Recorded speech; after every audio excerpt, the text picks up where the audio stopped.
That issue, as we experience rolling outages, has sparked a renewed debate about the state's renewable energy sources. Some say California needs to maintain its natural gas production rather than going 100% renewable to avoid situations like these. Others say instead money needs to go toward improving our green energy systems. Here to talk about all of this and the energy issues we are now facing is the Administrative Director of USD's Energy Policy Initiative Center, Scott Anders. Welcome. Thank you. So it seems that the heat that we're going through right now isn't the only reason why we're experiencing and there's this threat of rolling blackouts. Can you talk about that?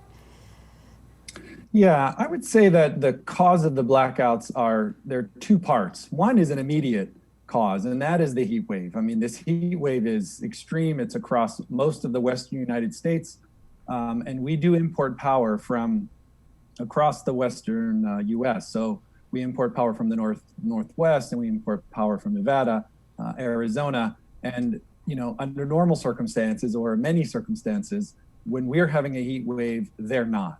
And so they have excess power. And if the reverse is true, we have excess power we can give them. There are times, however, when the whole region is experiencing a heat wave like this, and that makes it difficult to spread the power around. And also, there have been some power plants down for maintenance, and there's been lower production on certain days from renewable sources. So that's kind of the short-term heat wave. The longer-term issue is, as you mentioned, we have increased our supply of renewable resources on the grid, and that's to decarbonize our electric system, which is really a statewide policy target that we're heading toward, kind of toward the middle of this century. And so as you add more and more renewable resources, you back out resources like gas, natural gas plants.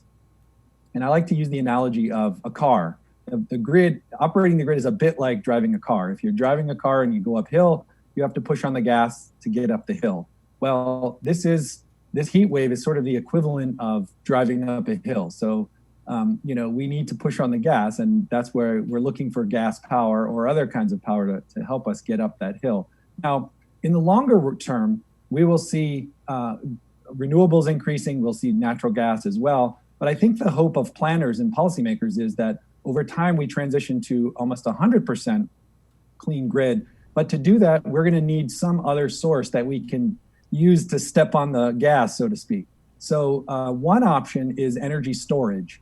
And there has been a push over the last 5 or so years to increase the amount of energy storage on our grid, both at the utility scale, but also then at a customer level as well. And so that's an area where we're seeing a lot of research, we're seeing a lot of funding, but that's an area that is really vital to integrate all of these renewable resources. Now, it doesn't sound like that's something that's going to happen immediately. You're talking about them looking into it. So what do we do in the midterm here before we have ways to store solar or wind energy in an effective way so we can step on the gas, as you say, when we're going through a time like this, and especially now with the pandemic and more people at home, this has been very inconvenient for people.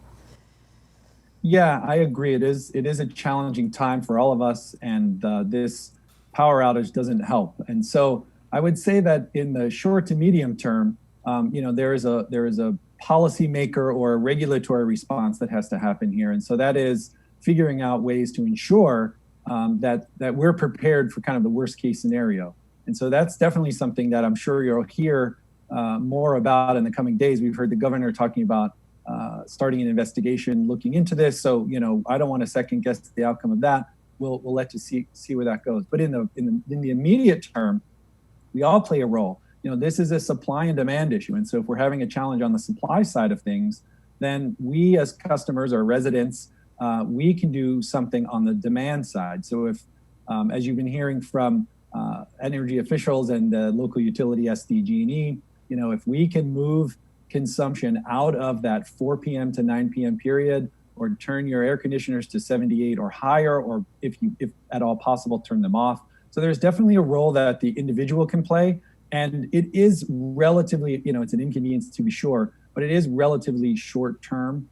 This heat wave hopefully will abate in the next couple of days, and we'll get back to more of a normal power situation where we have plenty of resources. Yeah, so some short-term strategies until we can make the power grid a little bit stronger with renewables. Thank you so much, Scott Anders. We appreciate your input.